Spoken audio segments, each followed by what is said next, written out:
Stephen A. Smith said, although he would never voluntarily run for president, well, I mean, you know how it is if everybody came and got him.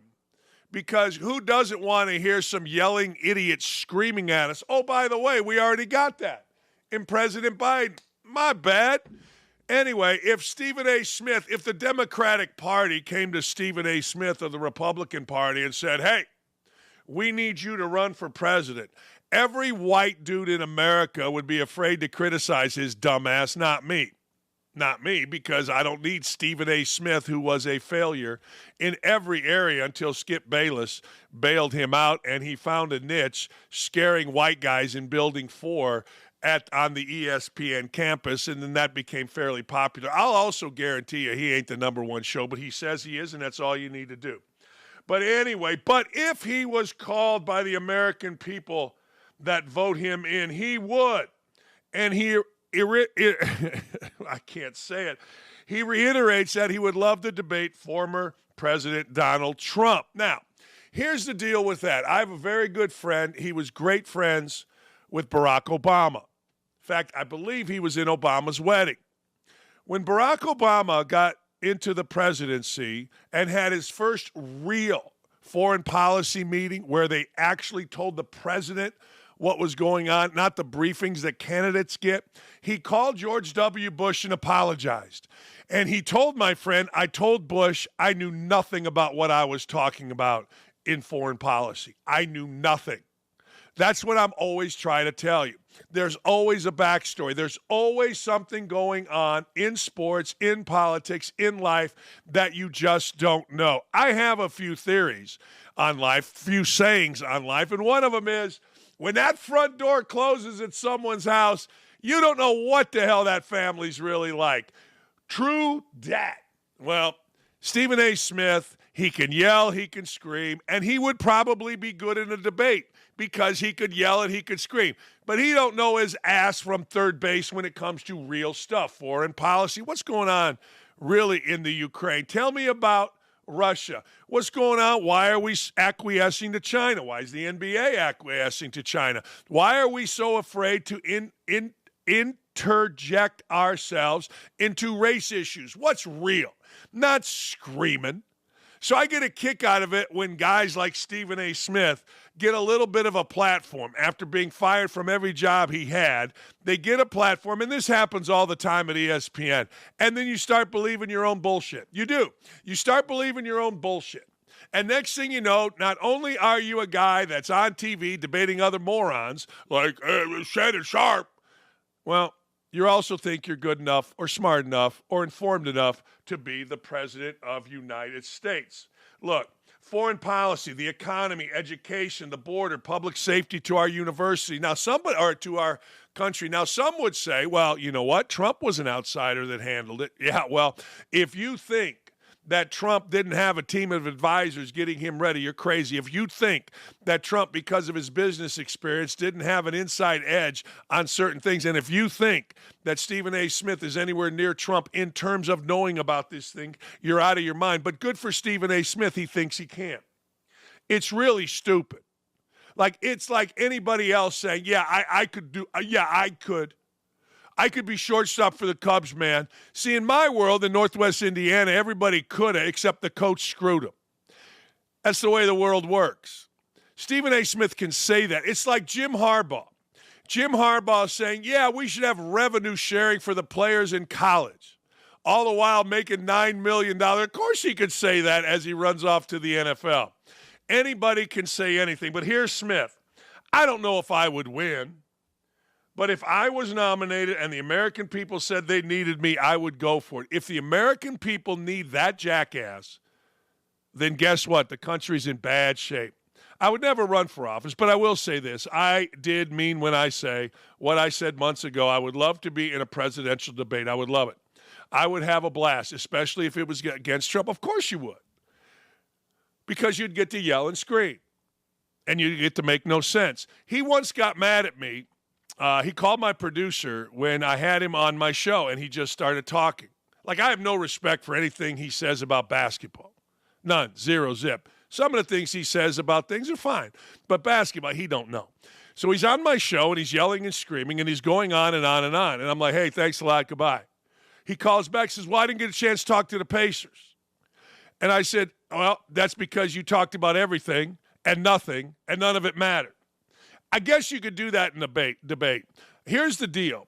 White correspondents, white political reporters, white political analysts would immediately say Stephen A. Smith won, because there's still a faction, a big faction of the media in our society that's scared to death to say black men didn't do great. Scared to death. Oh, my God, you see it. Even our police are afraid to say black men didn't do great. You see it all the time. When a guy gets arrested for murder or whatever, and he's blacker than Stephen A. Smith, many times it's white is the race. We're so afraid. We're so afraid of 6% of the population. We're so scared. Oh, my God, black man, we can't say he did bad. Oh, my God, there might be a riot. Oh, my God. You know what I'm saying? So the idea is this. The idea is very simple. Please, God, don't let this guy debate, because I can't stand the yelling, the screaming. I can't stand the stupid. I can't stand the constant use of words he knows nothing about. But we're not allowed to say that. You would never, ever, ever hear a white political pundit say, well, you know what? That was simply ridiculous. That was absolutely absurd. You don't hear white media pundits say, you know what, Smith every day, here's what he said, here's a transcript, and it makes no sense. I have a bad habit. My habit is that I listen. I actually listen. I go, huh, and then I react. It's actually my best habit. I'm a good listener. And when I listen to this guy, there's nothing said. Nothing. Shut up. It's not tough. He wasn't tough as a kid. He ain't tough now. He's never done anything tough.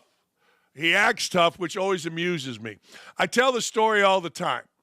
When I was at West Virginia and I was trying to get the hell out of there, the president of West Virginia smacked the desk, stood up, pointed at me, and said, I'll destroy you.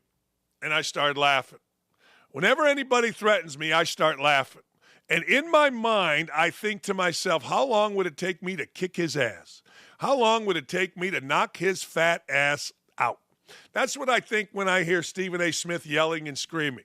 That's what I think, actually, I hate to say this, when I hear Joe Biden yelling and screaming. I just start laughing. Like, I wonder how long it would take me at 61 years old to kick your ass. Huh. Maybe not long. Maybe I could. I don't know. But that's what I think. So quit the yelling and screaming. I get what you're doing, Stephen, and it worked. It worked. Why? Because we're talking about you. The number one show in America in the morning is talking about you. Well done. Speaking of politics and speaking of people who shouldn't be running for president, Steph Curry now wants to be a political. I'm telling you, man, it's the new sports. Back in the day, everybody wanted to get into sports media. Now, unless you're Asian, a woman, a lesbian, black, a dude, you got no shot. No shot. You can't get into sports media. Ask my agent. Hey, Dan, do you know any African-American Asian women? I don't. I did. Really hot ones, too, back in the day. But, no, I don't. Hey, you know any African-American guys that'll show up and do the work and blah? I go, I don't. I live in my house here. You know, I don't. I don't walk around. No. Hey, how about my niece who's really great on Big Ten Network? Well, you know, she's a white girl. So I get what we're doing here. I do. I get what we're doing here. But you know what? Steph Curry telling CBS Mornings he's not dismissing the idea of a presidential run. Jesus. Yes, Steph Curry, we want you to run for president. Yes, Steph Curry. I want to make an announcement right now. I am not dismissing the idea of a presidential run. I actually had some people come to me and ask if I wanted to run for mayor of Indianapolis. I said, sure, I'll run. Then I found out the financials on it, and I don't want to run. Hey, look, I don't want to make a run, see myself on TV, and next thing you know, I'm living under a bridge at 70. That stuff's expensive. That stuff will cut your throat. I don't mind the throat cutting part. I mind it being done by the homeless guy next to me when I'm on my 6th crack pipe of the day, and next thing you know, we're sitting there digging out garbage. I find a half-eaten Egg McMuffin, he slits my throat for it. I don't need that kind of action by spending every dime I have on a mayor of Indianapolis run for about an $80,000 salary. No chance. And Steph Curry is president. God bless him, man. Just do it. Hey, look, Brad Pitt, you're up.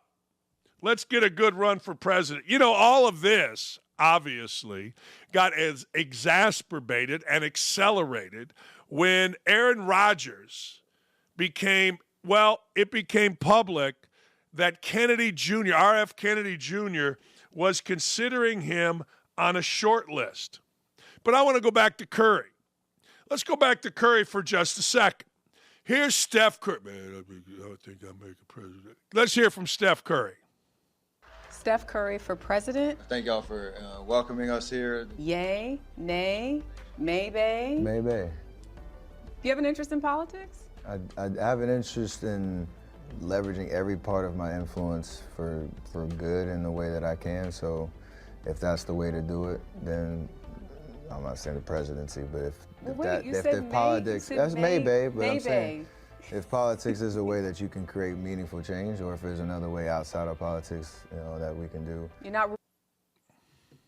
Well, you got to wake up when you speak. Man, I'm getting politics. I'm going to do. Okay, great. He's a great guy. Don't get me wrong, but I got to make fun. I'm sorry. I got to make fun. I have to. Because if you're going to be in politics, you got to at least speak. Hey, look, I hope all these guys become political. I hope, because here's the deal. They're going to be coddled. They're going to be protected. We all know this. You know who's not protected? You know who's not coddled? I'll tell you, Aaron Rodgers. This was interesting. So Aaron Rodgers gets his name on a list, and all of a sudden Aaron Rodgers doesn't believe in Sandy Hook. All of a sudden, private conversations are released by Aaron Rodgers. Private conversations that he had saying Sandy Hook was done by actors, that Sandy Hook wasn't real. Sandy Hook is the school shooting in Connecticut. Horrendous. All of a sudden, isn't it funny that, really? All of a sudden, he's running for president, or not running for president. He is. His name is mentioned as a vice president. And guess what? He's all of a sudden the worst human being alive. All of a sudden, now people are saying you got to get him out of New York. How could his teammates look at him? What? Well, our friend Mad Dog, Snoop Doggy Dog, he had this to say. As soon as that is whispered, talking about Rodgers, what, are you crazy? I am a quarterback of the Jets. I don't want to be the vice president campaign, but Rodgers, who loves being in the news, Jeopardy, McAfee, he loves being talked about, so does Dog. So now he's going to sit there and let this rumor percolate for the next 4 or 5 days so he can get juice. Enough already. You're quarterback. I don't want him representing me in government. You know what you'll never hear Mad Dog or any other white dude say? Ever. Same thing about Steph Curry. You'll never hear Mad Dog or a white dude say that right there about Stephen A. Smith. White dudes, no matter how strong they think they come across, are scared to death. Right there, you're on the set, Chris Russo. You're on the set. Right there with Stephen A. Smith, who says he's running for president. Maybe you want Stephen A. Smith running for president, but I can take out quarterback and put in pundit. I can take out, I don't want the quarterback running the government. I could put the same thing in about loudmouth political pundit, Stephen A. Smith, or basketball hooper Steph Curry. I mean, Steph Curry wasn't even tough enough to get a degree from Davidson. They won't retire his number. Now, he's tough enough to win championships, and I don't know what that means anymore. And I love Steph Curry as a player, but I don't hear Chris Mad Dog Russo saying, well, I don't want the jump shooter running my government, talking about Curry. You'll never hear it. Makes my point perfectly. White dudes are so scared. So if I'm a black dude, I'm like, hey, man, I might run for office. All I'll get, positive press. Like that Libby website, Awful Announcing, can't stop ripping Aaron Rodgers. Why? Because they're liberal. Rodgers, I don't know whether he's conservative or not. I think he's pretty liberal, but he ain't their kind of liberal. I just told you, and we just showed it to you. Very simple. If you are an African-American dude, man, say you run it. You will get no criticism. Man, Aaron Rodgers likes to be in the limelight. Well, he's a quarterback. He's quarterback of the New York Jets. Who doesn't like being in the limelight when you're the quarterback of the New York Jets? McAfee, he goes on a show. That pisses off Chris Mad Dog Russo. Really? Oh, okay. That makes you mad that he goes on McAfee? Well, I don't know what to tell you. When people ask, generally, if they're friends and they're paying you $1 million a year, you go. I go for a lot less than that. Yeah, it's amazing the hypocrisy we have in our media. Thank God for OutKick. Thank God for me. Thank God for Nick and Nick. Thank God for Tyler. Thank God for Dylan. Thank God for Aaron. And thank God for Gary and all the people in between. Because we're going to shoot you straight. I told you. Whitey in the media. Oh, scared to death. Anybody in the media criticizing Stephen A. Smith for a run for president? Anybody in the media criticizing Steph Curry? No. But one of the biggest media members, radio division, and now somewhat TV, Chris Mad Dog Russo, a legend, a Hall of Famer, stands right there with Stephen A. Smith and criticizes Aaron Rodgers. Why? It's easy. He's a white dude. That's not bullshit here. That's truth. It's a fact. Not a fact. I mean, it's a very fact-based opinion. Let's put it that way. I mean, what are you doing? As soon as it was whispered, what are you, crazy? I'm the big mouth on morning TV. I don't want to be vice president. But Rodgers, who loves being in the limelight, Jeopardy. So they ask a guy to host Jeopardy, and now it's bad. You go on McAfee, and now it's bad. What have I told you? There's always that list. Little media guy like Chris Russo and other, they always have that list. Well, you went on Jeopardy, you love the limelight. Well, you went on McAfee, you love the limelight. Russo goes on First Take. It's amazing. I love it. I'm here for it. I am. I'm here for it. I think it's all awesome. Employee of the month, this guy will not win. So ex-Jag employee Amit Patel is sentenced to more than 6 years in prison. The dude stole $22 million. We've been all over this story. The dude was in the accounting department, and he figured out a way to siphon. He went with the skim, the old mafia skim. 3 for you, half for me. 4 for you, 1 for me. 6 for you, 1.25 for me. And next thing you know, that stack is here, and you're hoping that the Jags don't see it, and the other stack is building towards it to the tune of $22 million. Well, he got caught. He got caught, and one of the ways he got caught, if you've ever seen the movie Casino, when they did the airport heist, De Niro said, nobody buy nothing. Nobody flash nothing. No diamond rings, no Cadillacs, no furs. And Slapdick Johnny comes into the bar with his wife wrapped in a what? A fur. He drove up in what? A pink Cadillac. Look, we all know when you make a big score, you don't flash it. You just don't. Hey, look, all of the big scores that I've had, all of my big, when I knocked off Lufthansa back in the 80s, you know what I'm saying? I'm mobbed up that way, yo. You don't flash it. You wear what's free. What do you think I'm wearing this for? I got it for free. But apparently this guy, this Amit guy, decided, well, I got a lavish lifestyle.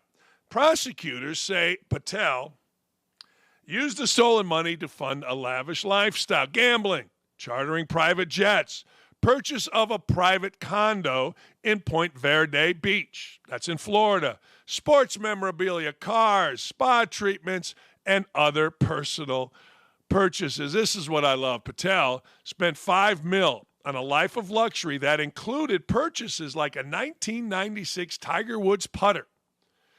Nearly $400,000 this man spent at Apple. Patel likes his computers. And more than $40,000 Amazon, Best Buy combined. This is all in the court documents. Look, what do we try to tell you? we try to tell you never, ever, ever after the big score. Ever. Don't do it, or else you're going to be in the can. And you know what? I'm guessing Amit Patel ain't great in the can. So here's what Patel's life is. He's going to have to pay for protection. If he has any money left, he's going to have to find a big guy and pay that guy through his lawyer or through his wife, girlfriend, whatever, protection money to have his back in the cell area, in the common area, or else Patel's got a problem. Or maybe, just maybe, Patel's got some kind of UFC fighting skills. Maybe he's a ninja. I don't know. But short of that, it's a bad life. He went from the good life to the bad life. Greed is not good, ladies and gentlemen, no matter what the movie Wall Street told you, no matter what Gordon Gekko spewed, greed is good. No, it's not, because greed makes you stupid. It just does. If you're smart enough to scam over the course of years the Jacksonville Jaguars out of $22 million, you're smart enough to make $22 million somehow, somewhere. I remember going to a friend of a friend's house, and I knew he was drug guy. And I wasn't real comfortable, but we're in his kitchen. He's got the scales going, right? He's got the weed. He's got the scales. He's got all that kind of stuff. You know what I'm saying? All right? And I asked him, I go, yo, you're a smart guy. Why don't you put it to something that you can make money legit? Nah, this is easy money, Dan. Okay. I got in my car and I left. I think the feds are always lurking. I look around and I'm like, yeah, the feds are here. I get scared about that. I'm paranoid. I am. I don't do really wrong things. I say wrong things. I say offensive things to people at times, but I honestly don't do wrong things. Like, I've never stolen anything. I haven't. One time, I did walk out with a map. I don't know what I was thinking. I didn't steal it. I thought they were free. They called me, go, Dan, you walked into White Hen Pantry and you took a map. I go, yeah, they're free, right? He goes, no, dumbass. I go, oh. So I went back, I put the map back, and I gave him $20. Map cost like $2 at the time because I felt bad. Don't be a thief. What are you doing? The Cowboys, you know what I'm tired of? Walk me through this. Are you tired of Dak Prescott? Say it with me. I'm tired of Dak Prescott. I'm tired of Dak Prescott. I'm tired of Dak Prescott. I've had enough. Dak Prescott. Dak Prescott makes me lift a cheek. Dak Prescott, my ass. Those are the ways that I feel about Dak Prescott. And it's not Dak Prescott's fault. I mean, Dak Prescott's a great dude. I've talked to Dan Mullen about Dak Prescott, who coached him. He loves Dak Prescott. Everybody will tell you Dak Prescott is a great dude, but I'm tired of him, not because of him, but because of everything else. So now, Dak Prescott's brother, Tad, takes a subtle shot at the team over the lack of free agency moves. Okay. I mean, we got brothers. We got mothers in the USC, brothers in the South Carolina LSU game jumping over the fence to get a piece of some girl. The world is insane. Des Bryant, get ready to take the blame, Dak, because I really don't see no help coming your way unless a miracle happened. Everyone in the NFC got better during free agency, but the Cowboys. The draft will not be enough. Name a bigger lie than all in. You can't, blogging the boys. You look above that, Tad Prescott reposted. Oh, my God. It's a lot of movement. It's a lot of movement. Going on in the NFL today. Saquon to the Eagles is crazy. Tad Prescott. So, if it wasn't clear already, it is now. The Eagles have the best front office in the NFL. Okay. What are you going to do? What are you going to do? Some dude's brother taking a shot at the Cowboys. Now, the Cowboys have paid Dak Prescott $8 bazillion. The Cowboys had the balls to say, Tony Romo, get to the broadcast booth. There's a new sheriff in town, and his name is Dak. That's right. That's like from those old Dynasty shows. Hey, Dak. I think there was a guy named Dak that was one of the stars in Dynasty or one of those shows. I don't know. Whatever they were. But Dak, the perfect guy to quarterback the Cowboys. Given the job. Not given the job. He earned the job, but you know what I'm saying. The Cowboys had the cojones to say, Romo, we've had enough. Dak, get in here. Not a lot of teams do that. Not a lot of teams get rid of the quarterback. And then they've paid him and paid him. Yeah, he gets a lot of criticism, but guess what? He hadn't won anything. And he's playing with the Cowboys. It's like a player at Duke being upset because we make fun of him for tripping dudes. It's Duke. It's what we do. It's the Cowboys. It's what we do. So if his brother Tad, what are these names? If his brother Tad is all mad at the Cowboys front office, you need to pause a little bit and say, wait a second here. You know what? They've been pretty good to my brother. Now I have a thing. Anybody that's been pretty good to my brother, I'm all in on. Anyone that's been a jackass to my brother, I'm all out on. But I don't give a damn who they signed, who they didn't sign, who they might sign, or who they could have, should have, would have signed. Cowboys been pretty good to Dak Prescott. Cowboys been damn good to Tad Prescott's brother, the quarterback of the Cowboys. And sometimes people ought to just shut up. Wow, is that the pot calling the kettle black? Woo! It's like yesterday. I played 9 holes of golf. My wife and another couple. I had to run home and do a hit that I think is going to be aired sometime for Laura Ingraham. I told my wife, I know what's going to happen. You're going to have a drink. You're going to order something. I'll be back. She texts me. I'm having a drink. I'm ordering something. Come back. What do you want? I go, give me a Reuben, and I'll take a mango cart. Okay. I come back. She tells me later, oh, it's so great when you come in. Like I get energized. And then your mouth opens. And then you start talking. She was kidding, I think. But it was a hell of a line. It's like the Cowboys are taking care of Dak, and then his family's mouth opens. And then we got to deal with that. And who wants to deal with that? Who does? Seriously, who does? Not me. I mean, look, if Dak Prescott wants to criticize the Cowboys, God bless you. If Cowboys writers want to criticize the Cowboys, God bless you. Cowboys radio want to criticize, good. Fans, sure, but not the brother of the quarterback that's been paid hundreds of millions of dollars. And the Cowboys bent over backwards to make sure he was the quarterback. Now, nobody other than me will criticize him. You know why. All right, I don't blame these people. I do not blame at all. At all. Last year, a tragedy happened. Britt Reed, the son of Chiefs coach Andy Reid, crashed, got a DUI, and a little girl was in the hospital fighting for her life and has severe challenges because of it.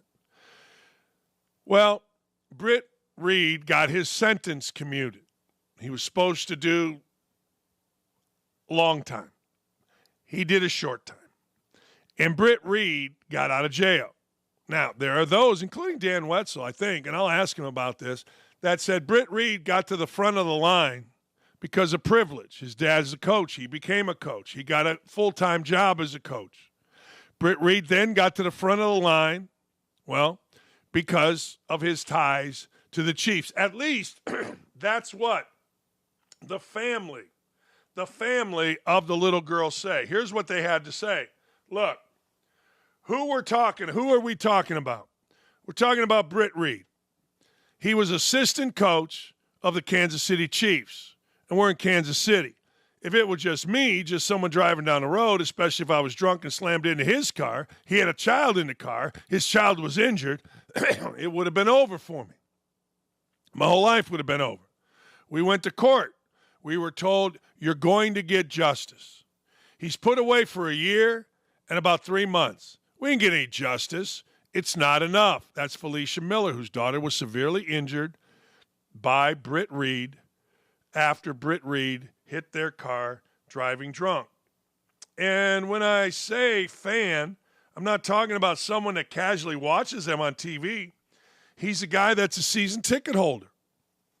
He's talking about the governor. He goes to games. He went to the Super Bowl. He went to the Super Bowl after parties. He went to the Super Bowl parade, the rally, all the stuff. That's Tom Porto, attorney for the Miller family, on the governor, Mike Parsons, commuting the sentence due to him being a Chiefs fan. I don't know what's real. I have no idea. I have no clue. I don't know if Britt Reed got himself rehabbed. I don't know what Britt Reed did or did not do, but I don't blame. I don't blame here. I don't blame the Miller family. I always try to put myself in the family of the victim's shoes. And the family of the victim is hurting, big hurting. They see their little girl every day struggling. Why? Well, because she happened to be in a car that a drunk driver hit. That drunk driver was Britt Reed. That drunk driver, as most people do, the family of the victim said, well, we're going to get justice. That drunk driver is going to have a problem. He's going to go to jail for a long time. Now, I don't know. I fortunately have never been a victim of something like this, and I pray to God I'm not. I don't know how I would feel. I have a friend. His name is Uwe Blab, 7'2", German. He was my roommate in college, first-round pick. His son, Christopher, was a 17, 18-year-old kid. He had played basketball in high school, didn't really love it. Then after high school, he did what a lot of European-type kids did. He went on a year. He went around Europe. His dad helped him set it up. His dad lives in Wembley, Texas, between Dallas and San Antonio. Son came back for Thanksgiving, went to a party. A lot of high school kids are there. It's just kind of a high school reunion. You know the party I'm talking about. Gets in a hassle with one kid. Nothing big. Walks away going to his car. Another kid comes around, punches him actually right here in the temple. Kills Christopher Blab. Kills him. Dead. Dead before he hits the ground. Or his head hit the ground. I'm not sure which. Uwe calls me. We go down there. Okay. The hurt is unimaginable. You know what Uwe Blab did? He wanted to meet with the kid. He didn't charge the kid. He forgave the kid. He said, Danny, we've all done stupid things. In fact, Uwe and I got in a fight on my car after he hit me in the nuts when we were seniors in college. It was a pretty good fight, too, but I was trying to hurt him. Uwe Blab's the most compassionate human being I've ever seen. Now, there's 350 million people on this earth. Everybody's different. Everybody has their own sensibilities. Uwe's was to forgive. Uwe's was to say, you know what? That could have very easily happened to me, my friend Dan, my other friends. I don't think I can do it. And I've always told him, you're a much better person than I. So everybody handles things different. I don't know which way I would go. I don't know if I would forgive. I don't know. I don't know what the governor did, but I do know this. I do not blame this family for being upset. I do not blame this family or this family's attorney for connecting the dots. And I absolutely think that Britt Reed got special treatment. I absolutely think that Britt Reed is out because his daddy is the coach of the Kansas City Chiefs. The Reed boys have been in a lot of trouble over the years. So when I hear what a great man Andy Reid is, I go, okay, yeah, maybe. He's coach. I mean, I coached. I know there's not a lot of great men that are coaches, but I'll say okay. I don't blame the family. Not at all. I don't blame Britt Reed for trying to get out, and I don't blame Andy Reid for trying to get him out. I'd do everything I could to get my son out of a situation. We all would. It's just sad, sad deal all the way around. All right, you know we love Jim Boeheim. We don't like him. We love him. He comes on the show, makes magic, and now Jim Boeheim is an analyst for the ACC network. And everybody knew something like this was coming. Let's listen to Jim Boeheim after a game, during the late stages of a game. Than anyone I know, I need for you to tell me, what is this celebration right here? I don't know why anybody that's got the recent history of these guys is celebrating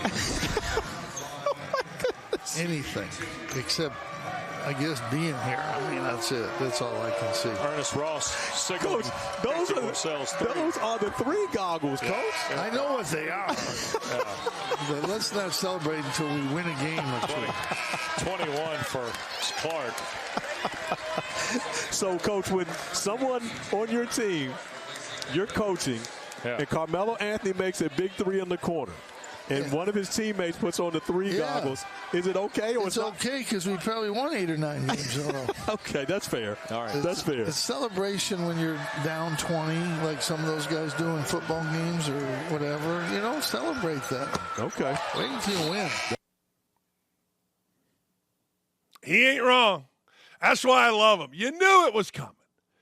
You know, one time during the Purdue-Indiana game, Indiana was whooping Purdue at Purdue, and they showed the bench. They showed the bench, and I think we spelled Boeheim wrong there. But anyway, they showed the bench, and the player for Purdue was laughing on the bench, and I went off on the broadcast.